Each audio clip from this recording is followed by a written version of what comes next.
ये डाकू ऊंट से उतरकर अपने जुब्बे को ठीक कर रहा था और बंदूक अभी तक इसके कांधे पर पीछे लटकी हुई थी। मैंने एक हवाई फायर किया और छलांग लगाकर एक डाकू के सामने आ गया। मेरी राइफल की नाली का रुख इसके सीने की तरफ था। मैंने कड़क कर इब्रानी जुबान में कहा, एक हाथ ऊपर उठा लो और दूसरे हाथ से बंदूक मेरी तरफ फेंक दो। वो डाकू हक्का बक्का सा होकर मेरा मुंह तकने लगा। मैंने कड़क कर अपना जुमला दोहराया और राइफल की नाली जरा आगे की तो इसने एक हाथ ऊपर उठा लिया और दूसरे हाथ से कांधे पर लटकी हुई बंदूक नीचे फेंक दी। मैंने इसे 2 कदम पीछे हटने का हुक्म दिया, वो पीछे हट गया। मैंने खाजली को आवाज दी, बाहर आकर ये बंदूक उठा लो। खाजली खेमे से निकलकर बाहर आई और जब ये मंजर देखा कि डाकू ने दोनों हाथ ऊपर उठा रखे हैं तो लपक कर इसने रेत पर पड़ी बंदूक उठा ली और मेरे इशारे पर खेमे के अंदर चली गई। डाकू ने करख्त लहजे में मुझसे कहा, तुम जाबिर को नहीं जानते, वो हमारा सरदार है, वो तुम्हें जिंदा नहीं छोड़ेगा। मैंने डाकू से कहा, बैठ जाओ और दोनों बाजू अपनी गर्दन के पीछे कर लो। इसने ऐसा ही किया। मैंने खाजली को बुलाया और कहा, जिस रस्सी से उन्होंने तुम्हें बांधा था वो लाओ और इस डाकू के हाथ पीछे कसकर बांधो। खाजली फौरन रस्सी अंदर से लाई और जमीन पर बैठे हुए डाकू के दोनों हाथ पीछे बांधी। अब मैंने राइफल खाजली को दी और डाकू को खींचता हुआ खेमे के अंदर ले गया। मैंने इसके मुंह पर स्याह पट्टी बांधी, इसे खेमे के दरमियान बांस के साथ बिठाया और इसके दोनों पाँव भी कपड़े से बांध दिए। फिर मैं तेजी से खेमे से निकल आया। वो खाजली से कहा, इस ऊंट पर बैठो, अब हम तुम्हारी बस्ती की तरफ आसानी से सफर कर सकते हैं। खाजली ऊंट पर आगे बैठी और मैं इसके पीछे बैठ गया। ऊंट अपने पाँव पर उठ खड़ा हुआ और खाजली की हिदायत के मुताबिक मैंने ऊंट को इनकी बस्ती के रुख पर डाल दिया। सुबह होने से पहले हम खाजली की बस्ती में दाखिल हो गए। वो हवेली में पहुंची तो नौकर और कनीज इसे देखकर खुशी से दीवाने हो गए। खाजली अपने घर में आकर भी घबराई सी थी। इसे हर लम्हे यही धड़का लगा था कि वो डाकू दोबारा इसके घर में आ जाएंगे। मैंने इसे तसल्ली दी और कनीज के साथ इसे इसके कमरे में पहुंचा दिया और खुद हवेली का दरवाज़ा बंद करके सामने वाले बरामदे में बिछे हुए लकड़ी के तख्त पर लेट गए। राइफल मेरे पास थी।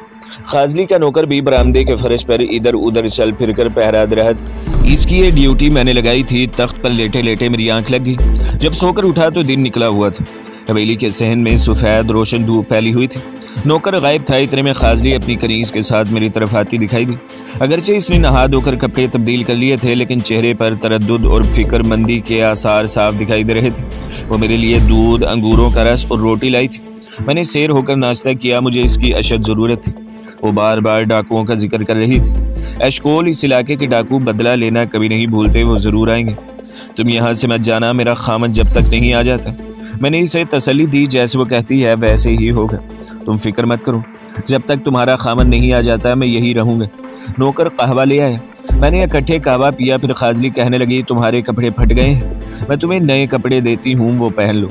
इसने नौकर से कहा, मुझे गुसल खाना दिखा दे, मैं भी यही चाहता था। मैंने गुसल खाने में जाकर मल कर गुसल किया। वहाँ पड़ी हुई छोटी कैंची से अपनी मूंछों को होंठों के ऊपर से थोड़ा थोड़ा कुतरा। नए कपड़े पहने, इब्रानी देहातियों जैसा लिबास था। एक लंबे नीले रंग का कुर्ता, जूता भी दूसरा पहना, सर पर कुसाबा भी पहन लिया ताकि मैं पूरा यहूदी नजर हूँ। खाजली ने इस ऊंट को अपने नौकर की मदद से सहरा में दूर ले जाकर छोड़ दिया था, जिस पर बैठकर हम वहाँ पहुँचे थे। मेरे पास इसराइली फौजियों की जेबों से निकाले हुए 70 के करीब डॉलर मौजूद थे। मैंने बातों ही बातों में खाजली से जेरिको के बारे में पूरी मालूमात हासिल कर ली थी। ये भी पता कर लिया था कि जेरिको से यरूशलेम को बसें भी जाती है। मैं इसी वक्त खाजली के घर से जेरिको की तरफ निकल जाना चाहता था, लेकिन खाजली के इसरार पर इसके खामन के आने तक मजबूरन रुक गया। खाजली को खौफ लगा था कि डाकू इसे अकेली पाकर फिर उठा कर ले जाएंगे। दोपहर को मैं खाना खाकर सो गया और शाम तक सोया रहा। मैं अच्छी तरह आराम करके ताज़ा दम हो जाना चाहता था, क्योंकि कुछ मालूम नहीं था कि आगे मेरी तकदीर में क्या लिखा है। बज़ाहिर तो मुझे खाजली के हाथ से ही एक ऊंट पर सवार होकर नौकर के साथ जेरिको की तरफ रवाना हो जाना था, लेकिन मैं भेस बदल कर दुश्मन के इलाके में घूम रहा था और मेरे साथ कोई भी हादसा पेश आ सकता था। दिल खाजली की हवेली में रुकना नहीं चाहता था, लेकिन इखलाकी तौर पर वहाँ रुकने पर मजबूर था। अब ये दुआ करने लगा कि इसका खामद और ख़ास शाम तक वापस आ जाए। वो शाम को तो ना आया, लेकिन जब रात का पहला पहर गुजर चुका तो इसका ऊँट हवेली के बाहर आकर रुका। ऊँट के बिलबिलाने की आवाज़ सुनकर खाजली हवेली के दरवाजे की तरफ दौड़ी। नौकर ने पहले ही दरवाज़ा खोल दिया था। हवेली के सहन में केरोसिन ऑयल का बड़ा लैंप रोशन था। मैंने एक ऊंचे लंबे ज़रा आगे को झुके हुए यहूदी को अंदर दाखिल होते देखा।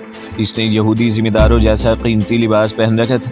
इसकी दाढ़ी रेत आलूद थी। रुमाल से दाढ़ी को झाड़ते हुए इसने मेरी तरफ घूर कर देखा। इतने में इसकी बीवी खाजली रोते हुए इससे लिपट गई और सारी दर्द अंगेज रोदाद इसे सुना दी। रुखास ने आगे बढ़कर मुझसे हाथ मिलाया और मेरा शुक्रिया अदा किया।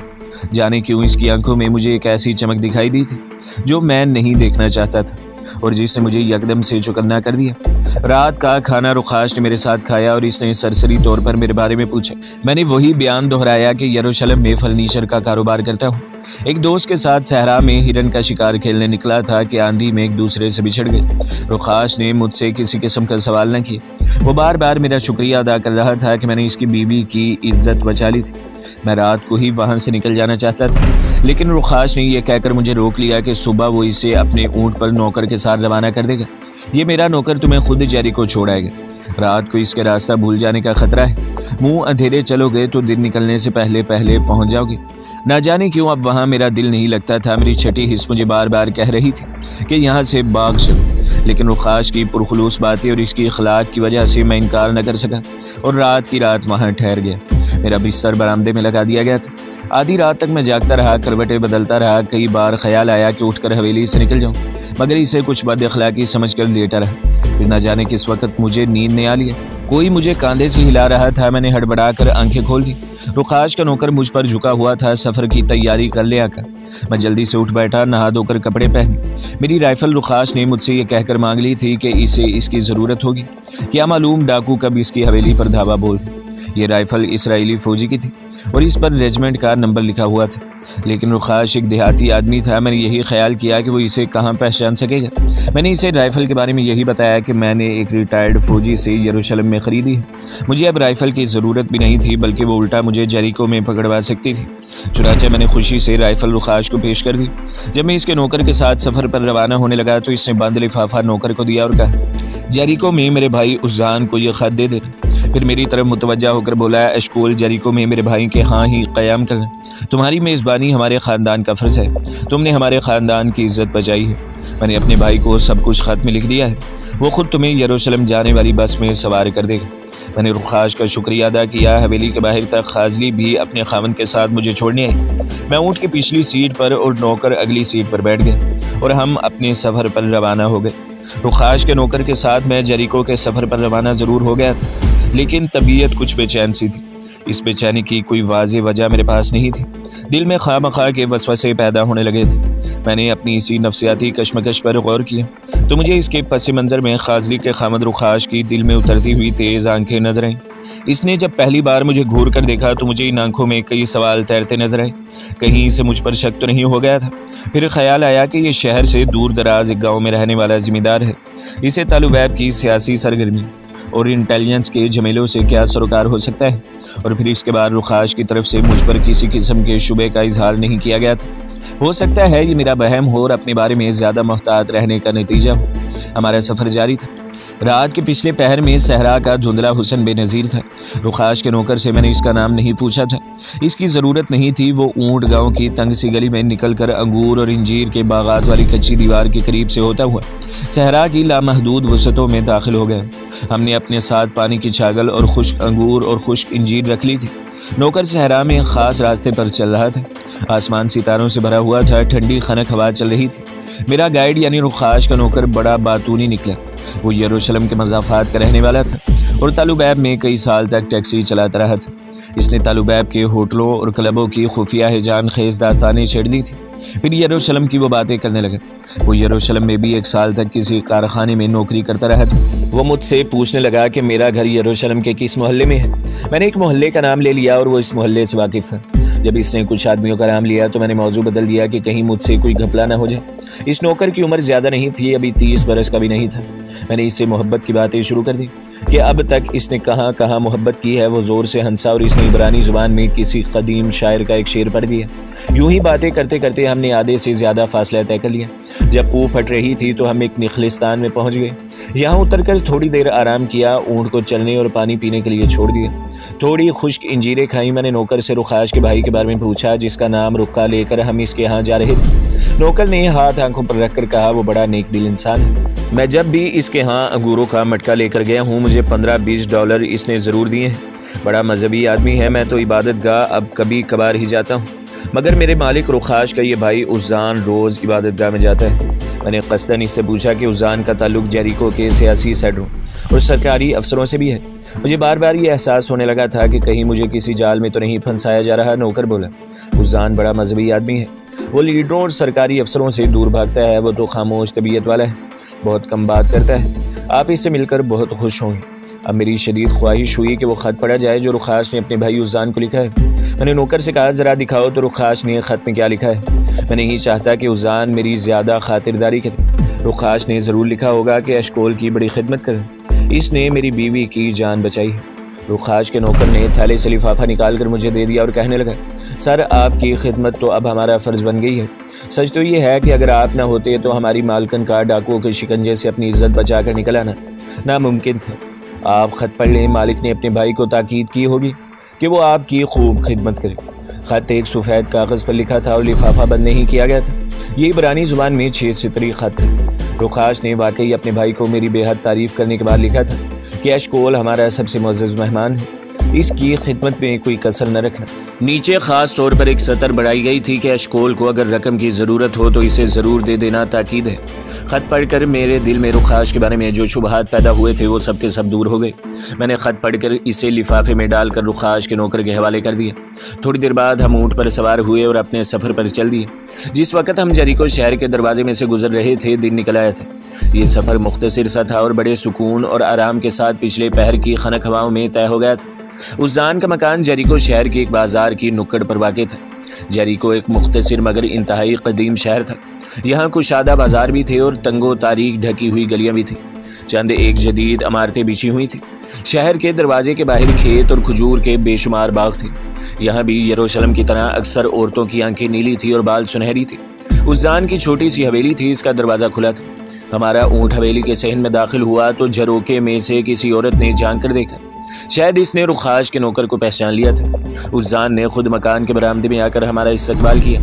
नौकर ने उज़ान से मेरा सरसरी तारुफ करवाया और फिर इसके भाई का ख़त दिया। ख़त पढ़कर उज़ान जैसे मेरे आगे बिछ गया। झुक कर इसने मेरा हाथ चूमा, आंखों से लगाया और अपनी बीवी को बुलाकर कहा, देखो नुमाश, ये हमारा सबसे बड़ा मोहसिन है, इसने मेरे भाई की इज्जत को डाकुओं से बचाया है। नुमाश वही औरत थी जिसने झरोके में से नीचे झांक कर देखा था।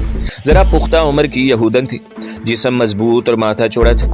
सियाह आंखों में मोहब्बत की गर्मी अभी तक मौजूद थी। इसने सर पर यहूदी औरतों वाली टोपी पहन रखी थी। वो मेरी तरफ देखकर मुस्कुराई और ज़रा सा झुककर ताज़ीम बजा ले। मेरे लिए एक बैठक में फर्श पर कालीन डालकर तकिए लगा दिए गए। उज़ान खुद मुझे गुस्ल खाने तक ले गया। मैंने गुस्ल किया। उज़ान ने मेरे कपड़ों पर इतर लगाया। हवेली के सहन में एक तरफ लकड़ी के खम लगाकर इसके ऊपर अंगूरों की बेल की छत डाल दी गई थी। इस छत के नीचे सुर्ख और नानी कालीन पर बैठकर हमने नाश्ता किया। नाश्ते में भेड़ के गोश्त के पार्चे, मक्खन, अंगूर, घर में तैयार किया गया केक, सेब का जूस और खमीरी रोटी के टुकड़े मौजूद थे। नाश्ते पर उज़ान ने मेरे यरूशलेम के कारोबार के बारे में थोड़ा सा पूछा, फिर इसने इसमें ज़्यादा दिलचस्पी न। वो बार बार मेरी बहादुरी की तारीफ कर रहा था। कहने लगा, एशकोल मेरे बच्चे, तुम यरूशलेम के रहने वाले हो। जेरिको के मज़ाफ़ात में जो डाकू रहते हैं इन्हें नहीं जानते। इनके चुंगल से इनके शिकार को निकाल लाना ऐसा ही है जैसे कोई सांप के मुंह से मनका निकाल ले। फिर अपनी बीवी नुमाश की तरफ मुतवज्जा होकर कहने लगा, नुमाश, इस नौजवान ने हमारे ख़ानदान को हमेशा के लिए ख़रीद लिया है। उज़ान ने मुझे यरूशलेम में अपने रिश्तेदारों के पते बताए और मुझे ताकीद की कि मैं यरूशलेम जाते ही इनसे मिलूँ और बार बार मिलता रहूँ। एशकोल, तुम हमारी फैमिली मेंबर बन चुके हो, तुम्हें अब हमें मिलते रहना चाहिए। मैं भी जब कभी यरूशलेम आया तुम्हें ज़रूर मिलूंगा। इसकी बीवी नौमाश ने 2-1 बार मुझे कुछ अजीब सी नज़रों से देखा था। ऐसा हुआ कि मैंने दूध का गिलास उठाते हुए जो नौमाश की तरफ देखा तो वो पहले ही से अजीब सी नज़रों से मुझे देख रही थी। हमारी नज़रें चार हुई तो इसने घबरा कर मुँह दूसरी तरफ कर लिया। मैंने महसूस किया कि इन आंखों में एक पुरस्रार सा पैगाम था। इस पैगाम को मैं अच्छी तरह जानता था। मुसीबत ये थी कि मैं इस लाइन का आदमी नहीं था।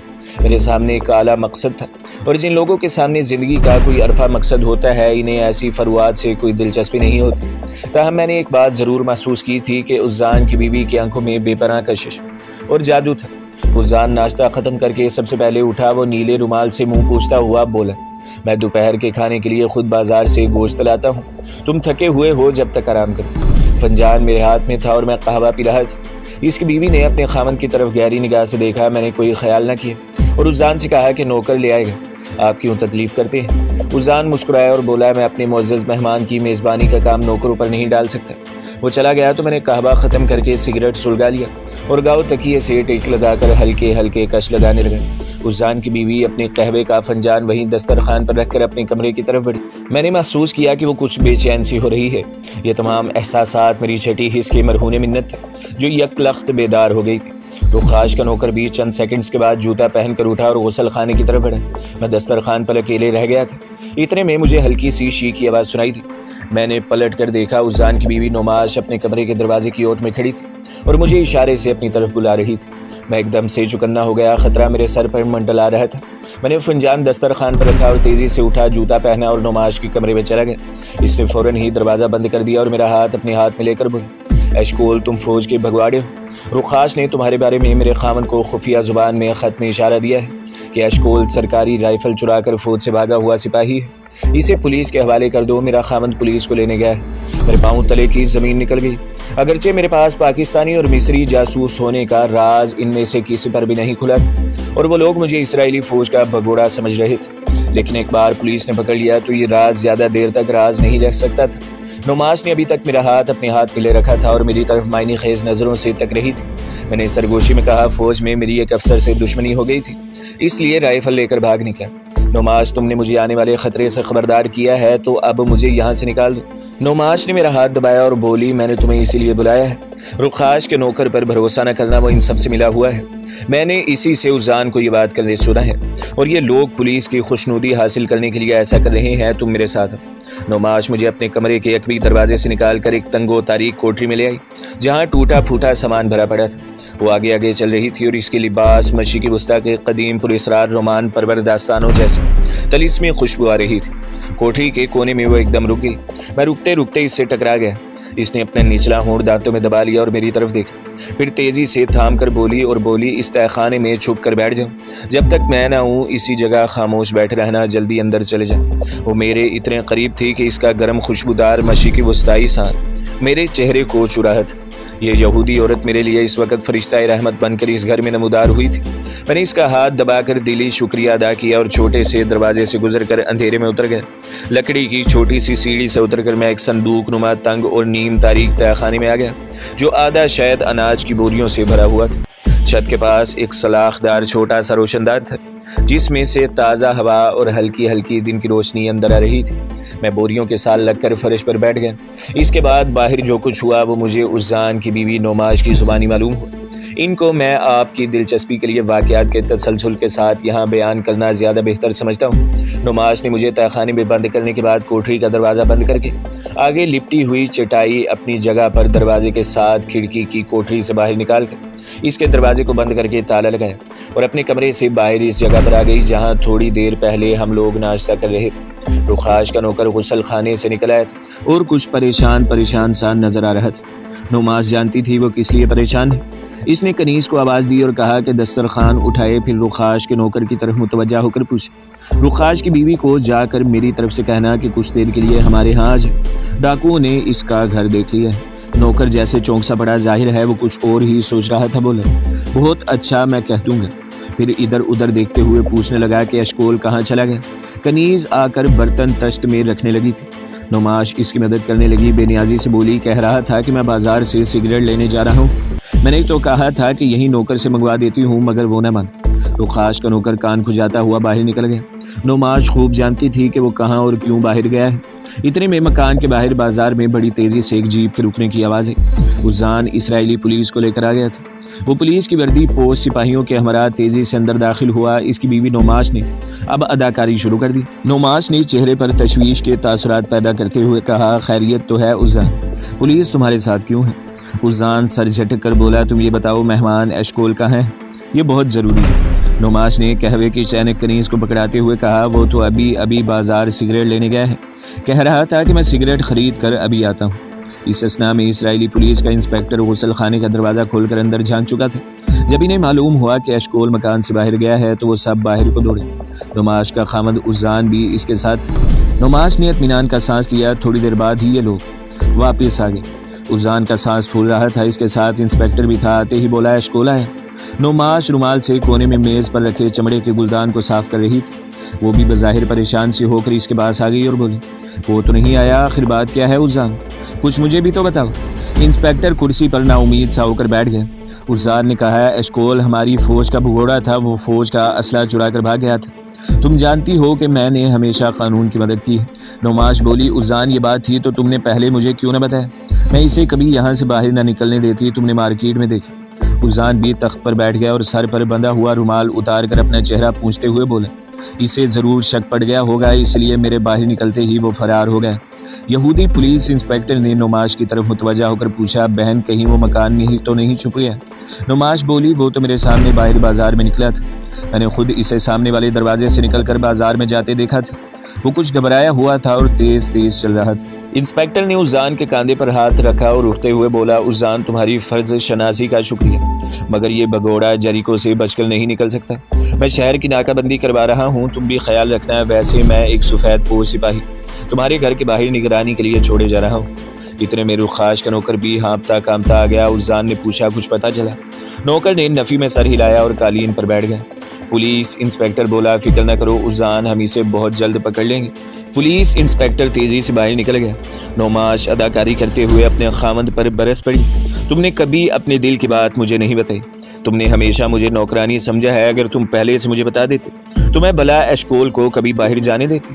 तुमने पुलिस की खुशनुदी हासिल करने का एक अच्छा मौका ज़ाया कर दिया। उज़ान सर खुजाने लगा, फिर उठा और बोला, छोटा शहर है, वो बचकर नहीं निकलेगा, पुलिस इसे गिरफ्तार कर लेगी। मैं थाने जाता हूँ, तुम यहाँ ख्याल रखना। अगर वो इसी तरफ निकल आया तो इसे बातों में लगाकर कनीज के हाथ थाने खबर करा देना। अव्वल तो जो सफ़ेद पोश सिपाही बाहर खड़ा है वही इसे पकड़ लेगा। हमने इसे एशकोल का हुलिया बता दिया है। इंस्पेक्टर ने यरूशलेम के फौजी हेडक्वार्टर में सिग्नल दे दिया है, वहाँ से एशकोल की तस्वीर भी थाने पहुँच जाएगी।